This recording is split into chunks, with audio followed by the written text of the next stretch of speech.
handa ka na bang bumili ng sariling sasakyan mo? Attorney G, ano ba dapat kong tandaan kung bibili ako ng sariling sasakyan?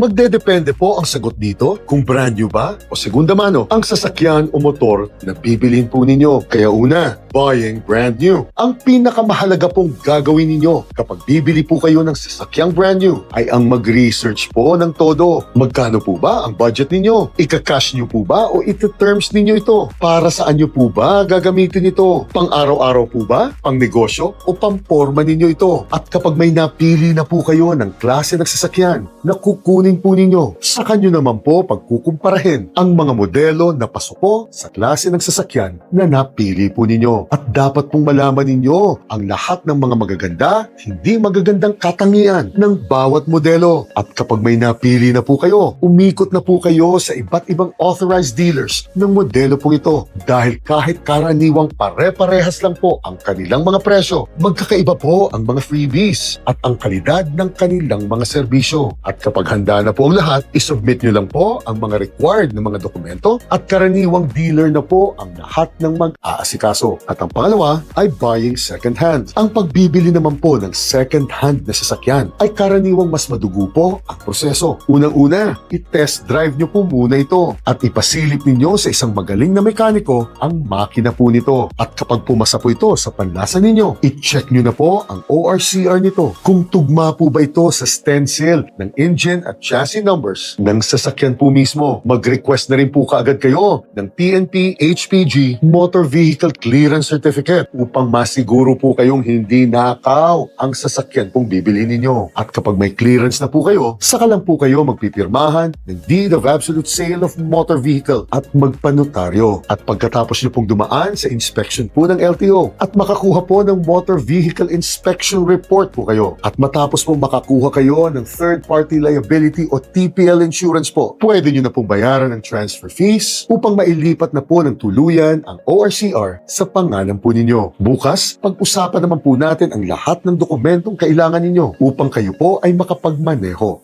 Gine.